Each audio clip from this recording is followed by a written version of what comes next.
নমস্কার, আপনারা দেখছেন ট্রাভেল নিউজ বাংলা। সংবাদ, ভ্রমণ, বিনোদন সারাক্ষণ, সাথে আমি জবা। ব্যতিক্রমী চন্দননগর রেললাইন পেরিয়ে মায়ের গঙ্গা যাত্রা। এ শুধু ভক্তি নয়, এ ভালোবাসা, যেখানে রেলের বাধা হার মানে মায়ের টানে। চন্দননগর মানেই শুধু আলো আর বিশাল প্রতিমা নয়, চন্দননগর মানেই অদম্য ভক্তি আর ভালোবাসার জয়গাথা। এই শহরের 99.99% ঠাকুর রেল লাইনের পূর্ব পারে হলেও পশ্চিম পাড়ের প্রতিমাগুলির গঙ্গা বিসর্জন হবে না, তাই কি হয়? কিছুতেই নয়। আর এখানেই চন্দননগর প্রকৃতপক্ষেই ব্যতিক্রমী। কল্পনা করুন সেই দৃশ্য।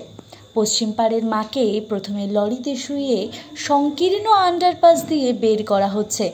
প্রতিমার মাপ হতে হচ্ছে নিখুঁত, আর বাহনের চালকের প্রয়োজন কাটিং এজ নির্ভুলতা।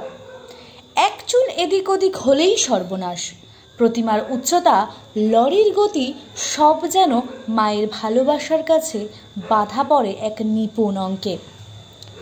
আবার কোনো কোনো বারোয়ারি একসময় সরাসরি রেললাইনের ওপর দিয়ে মাকে বয়ে নিয়ে আসতেন পূর্ব পারে। প্রতিটি পদক্ষেপ ছিল মায়ের প্রতি অপরিসীম ভালোবাসার প্রতীক। আজ যদিও নতুন রেলওয়ে ওভারব্রিজের কারণে সেই কঠিন চ্যালেঞ্জ কিছুটা কমেছে, তবুও এই ঘটনাগুলি আমাদের হৃদয়ে গেঁথে আছে। এ শুধু নিয়ম বা প্রথা নয়, এ হলো চন্দননগরবাসীর অপার ভালোবাসার দ্যোতক, যেখানে কোনো বাধাই সন্তানেরা মায়ের গঙ্গাযাত্রায় বাধা হতে দেবে না।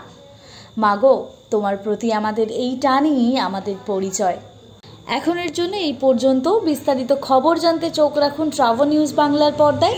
ট্রাভেল নিউজ, সংবাদ, ভ্রমণ, বিনোদন সারাক্ষণ।